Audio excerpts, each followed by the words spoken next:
अस्सलाम वालेकुम नाजरीन। ड्रामा से खुद सर की नेक्स्ट एपिसोड में आप देखेंगे शाज़मा जिसने पासपोर्ट जला दिया। अमरीन ये हकीकत तो अपनी आंखों से देख चुकी थी, लेकिन घर में किसी को ये हकीकत नहीं बताना चाहती थी। अपनी सास को बता दिए, नंद को भी पता चल जाता है, लेकिन शोहर को इसलिए नहीं बताया कि बदमज़गी होगी। अब जब ये बात खोली तो ज़ीशान पहली मर्तबा इस शाज़मा का साथ ही नहीं देता, क्योंकि इस बार उसे भी पूरा शक बल्कि पूरा भरोसा होता है कि वाकई में ये हरकत इस शाज़मा ने ही की है।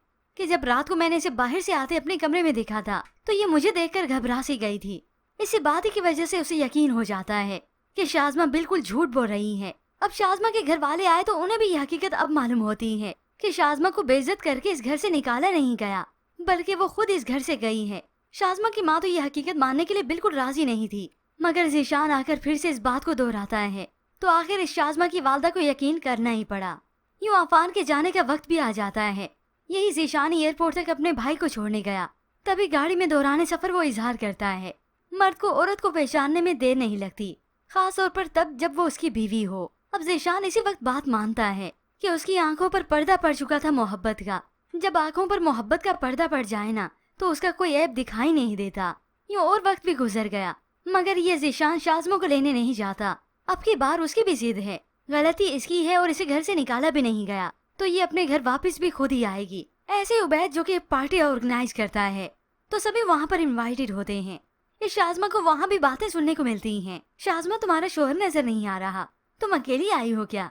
2-4 और कड़वी बातें भी इसे सुनाई दी, जिसकी वजह से इन दोनों माँ बेटी को तो लग जाती है। चाहे कड़वी हो ना हो इन्हें जरूर लगती है। अब माँ शाज़मा को समझाती है जब लड़कियों की शादी हो जाती है ना तो वो अपने घर में ही अच्छी लगती है, वरना बात बे बात पे ऐसी ही बेइज्जती होती है।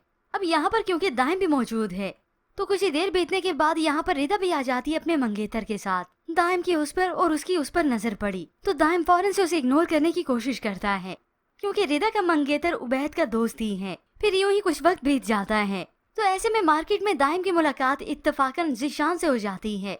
तो वो उसे कहता है कि कब तक शाज़मा अपने घर में बैठी रहेगी, प्लीज उसे आकर ले जाओ। तो वो तो बिल्कुल साफ ही इंकार कर देता है, यूं कहे सफेद इंकार कर दिया। मैं और मेरे घर वालों में से कोई उसे लेने नहीं जाएगा, उसे आना होगा तो वो खुद ही आएगी। यही ज़ीशान होता है जो अपनी भाभी को बाहर लेकर जाता है, क्योंकि अफान तो अभी इधर होता नहीं। अब घर गया तो ज़ीशान की वालदा अलग से उसे समझाती हैं, क्योंकि शाज़मा के चले जाने के बाद वो अपने बेटे को काफी उदास देखती हैं।